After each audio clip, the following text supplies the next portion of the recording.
Corona से कराह रहे Brazil को भारत ने मदद का हाथ बढ़ाते हुए कोरोना वैक्सीन की 20 लाख खुराक भेजी तो राष्ट्रपति जेयर बोल्सोनारो खुशी से उछल पड़े थे। ताबड़तोड़ प्रधानमंत्री नरेंद्र मोदी को धन्यवाद पर धन्यवाद दिया तो साथ ही उन्होंने ट्वीट में भगवान हनुमान की संजीवनी बूटी ले जाते हुए तस्वीर को शेयर किया। भारत समेत पीएम मोदी का इस मुश्किल वक्त की घड़ी में साथ देने के लिए आभार व्यक्त किया। इससे पहले भारत ने ब्राजील की भारी मांग पर हाइड्रोक्सीक्लोरोक्विन की टैबलेट्स भी भेजी थी।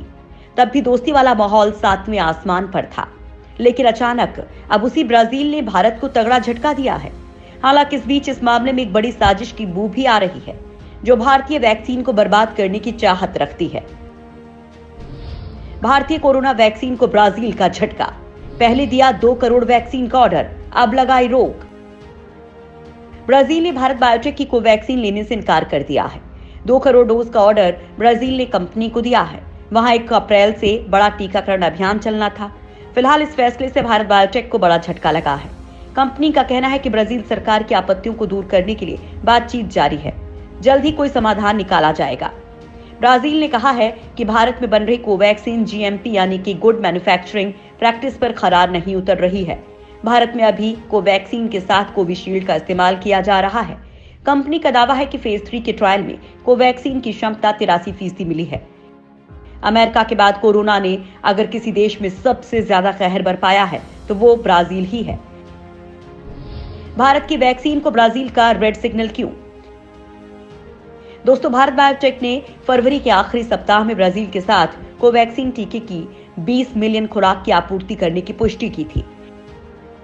ब्राजील के स्वास्थ्य मंत्रालय ने कोविड-19 के टीके कोवैक्सीन की 2 करोड़ खुराक खरीदने के लिए भारत की दवा कंपनी भारत बायोटेक के साथ ये समझौता किया था।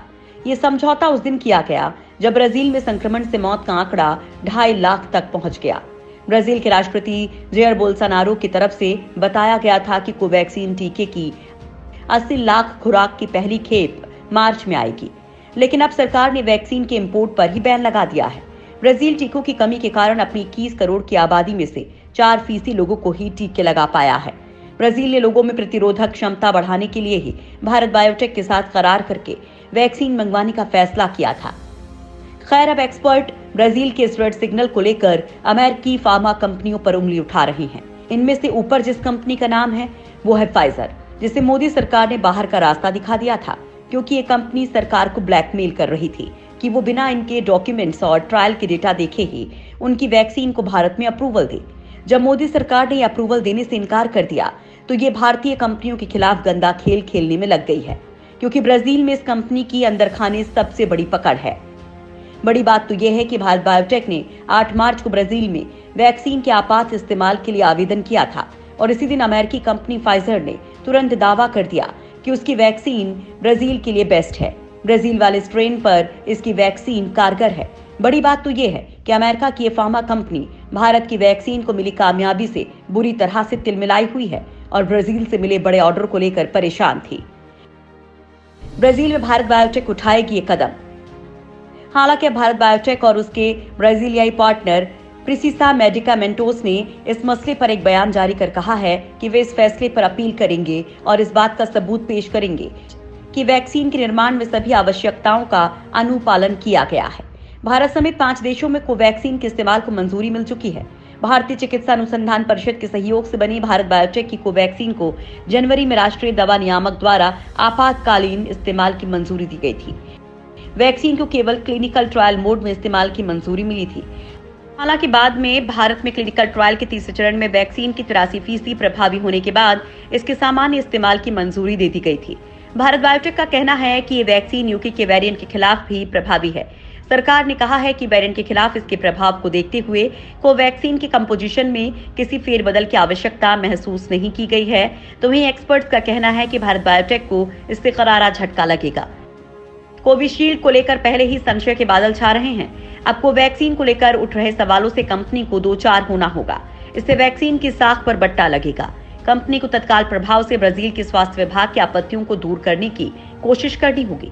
दूसरी तरफ कोरोना की रफ्तार जिस तरह से बढ़ रही है, उसमें वैक्सीन के इंपोर्ट पर बैन लगाने से वायरस और तेजी से अपना असर डालेगा। दुनिया में बढ़ रही है भारतीय वैक्सीन की demand. Iran, Nepal, Mauritius, Paraguay और जिम्बाब्वे सहित कई देशों ने भारत बायोटेक की कोवैक्सीन को आपातकालीन इस्तेमाल के लिए मंजूरी दी है और उन्होंने वैक्सीनेशन अभियान में इसे शामिल किया है। भारत बायोटेक ने ब्राजील, थाईलैंड और फिलीपींस में भी मंजूरी के लिए आवेदन किया था। भारत बायोटेक का कहना है कि करीब 40 देशों ने कोवैक्सीन में रुचि दिखाई है।